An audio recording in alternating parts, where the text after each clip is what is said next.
Halo teman-teman, kembali lagi di podcast kami.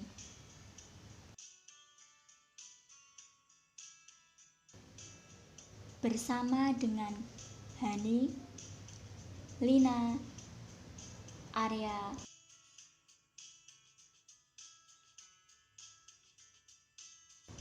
Eben, dan Arum.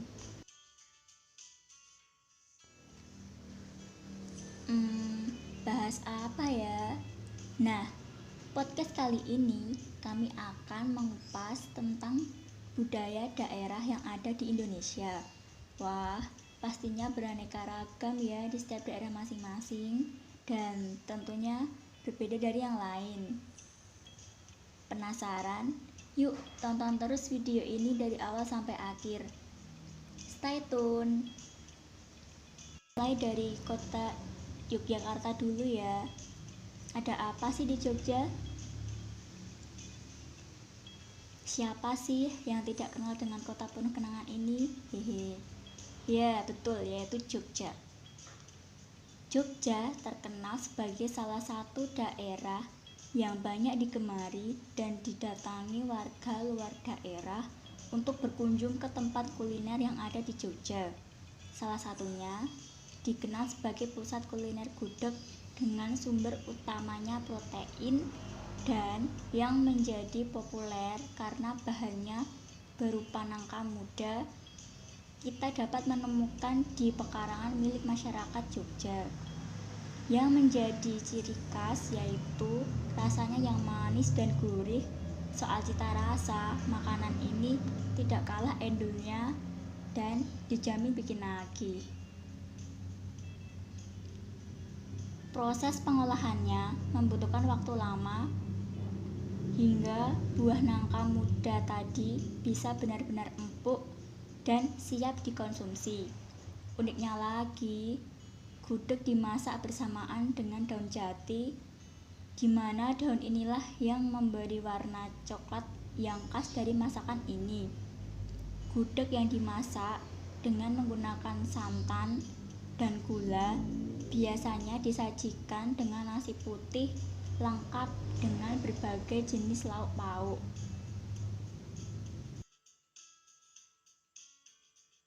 Kutha Ngayogyakarta iku istimewa amargi awujud kasultanan kang wonten kratonipun. Kraton Ngayogyakarta dibangun déning Sri Sultan Hamengkubuwana I wiwit taun 1755. Sadurunge papan iki dadi papan pertemuan para abdi kraton nalika pengin ngadhep Sri Sultan. Nanging saiki papan iki digunakake kanggo kegiatan wisata utawa acara sing ana gandhengane karo Kasultanan Ngayogyakarta. Ana macem-macem peninggalan kasultanan ing Kraton Ngayogyakarta. Diwiwiti saka koleksi seragam para abdi nganti peralatan upacara sing asring ditindakake déning Kasultanan Ngayogyakarta. UNESCO wis ngresmèkaken Gedung Kraton Ngayogyakarta Hadiningrat minangka warisan donya kanthi wujud objek lan benda non-objek. Wonten mriki uga dibahas babagan prosesi upacara adat. Ing masyarakat Jawa, tradisi menika ana gandhengane karo lair, pati, lan bebrayan, uga macem-macem prastawa liyane.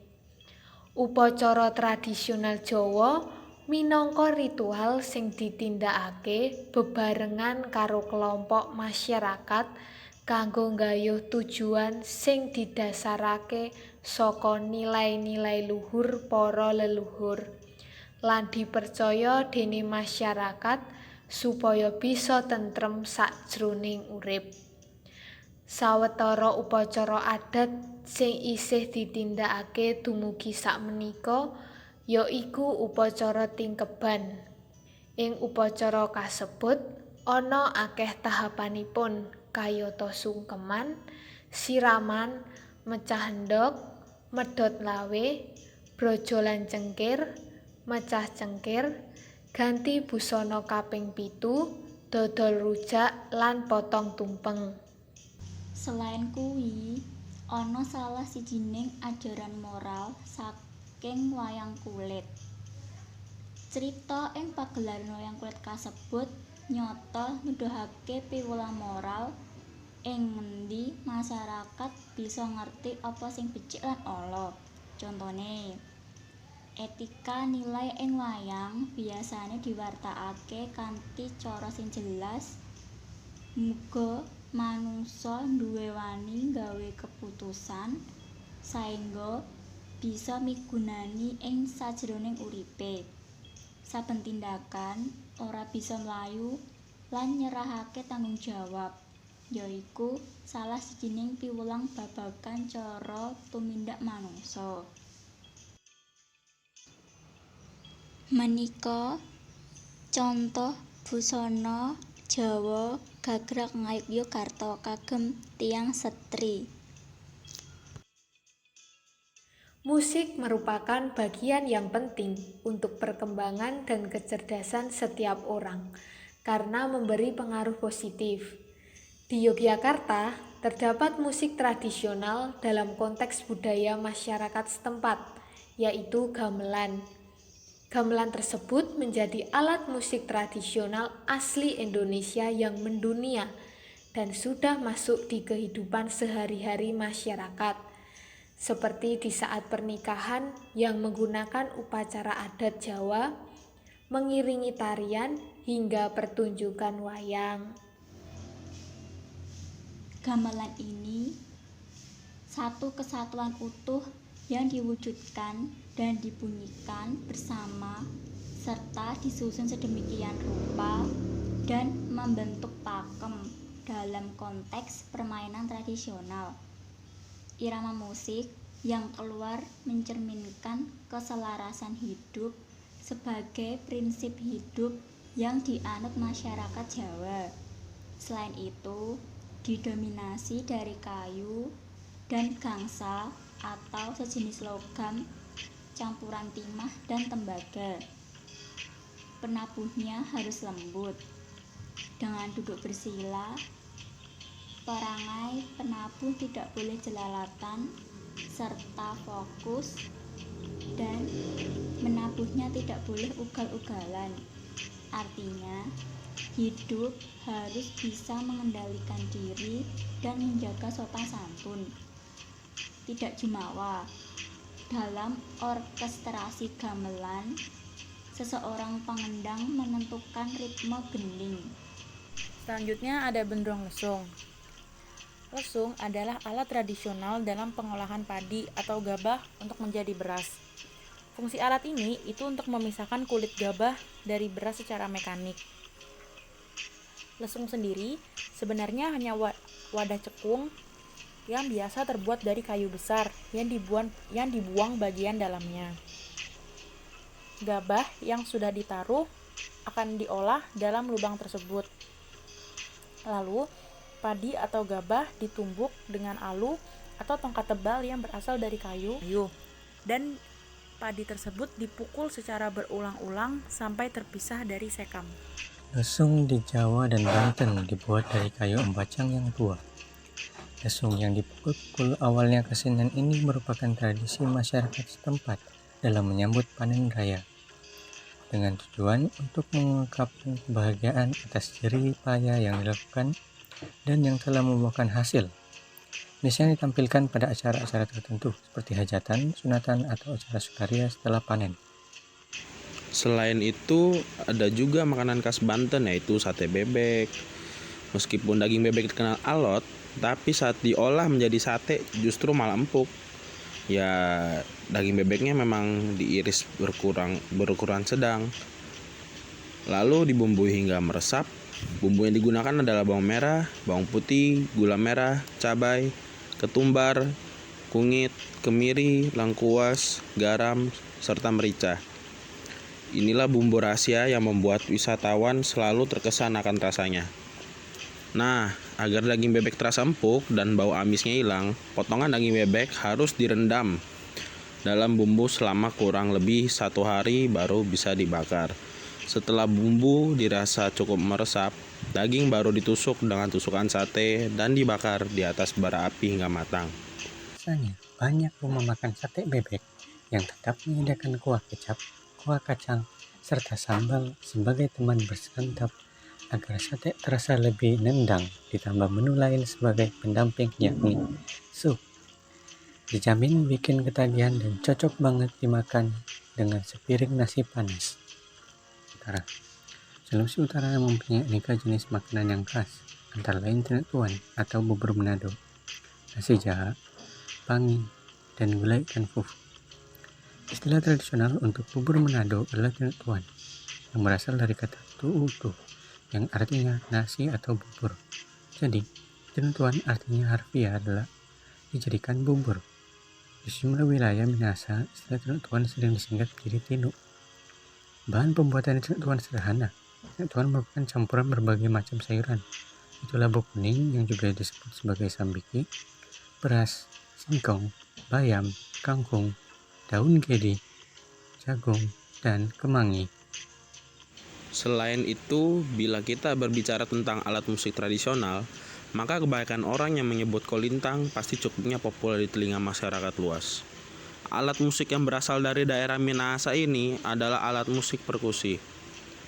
Nama kolintang berasal dari suara yang dihasilkannya, tong nada rendah, ting nada tinggi, dan tang nada normal, yang disebut mangemo kumolintong, yang berarti mari kita lakukan tong ting tang, yang akhirnya berubah menjadi kolintang.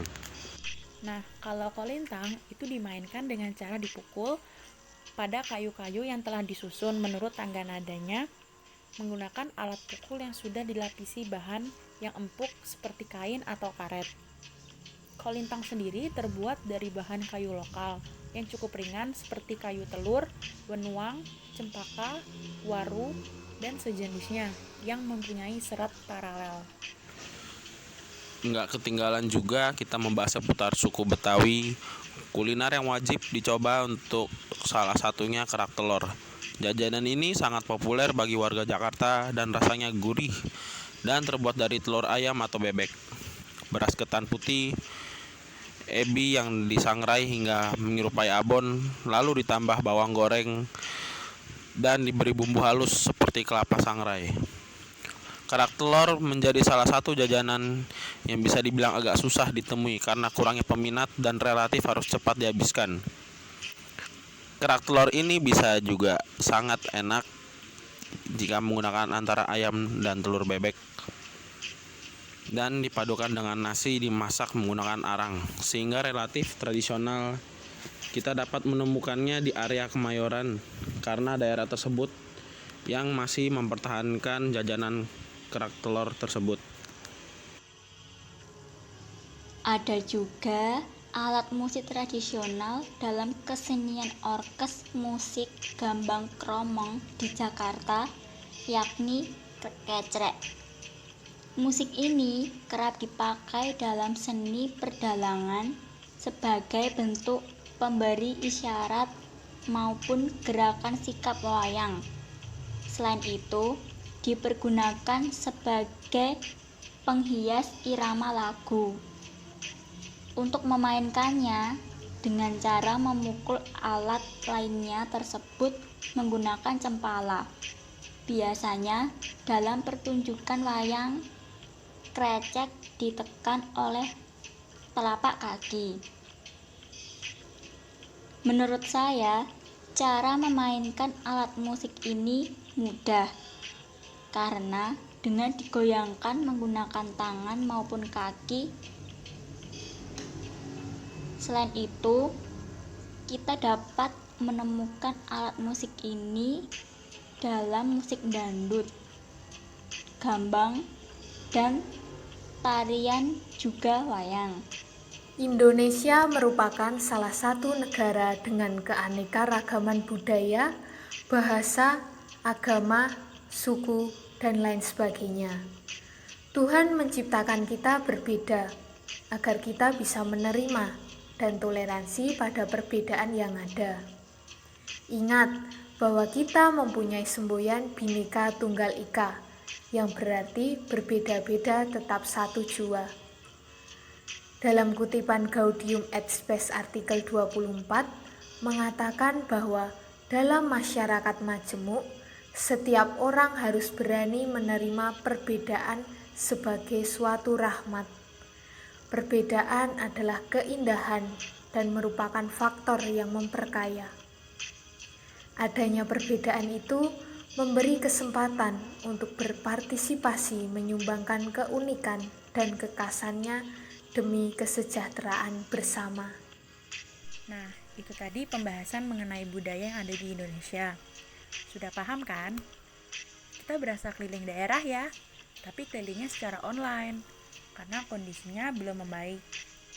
Maka dari itu, kita hanya bisa mempelajari budaya-budaya tersebut secara virtual.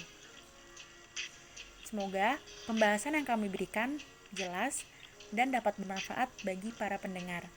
Sampai ketemu di lain kesempatan. See you!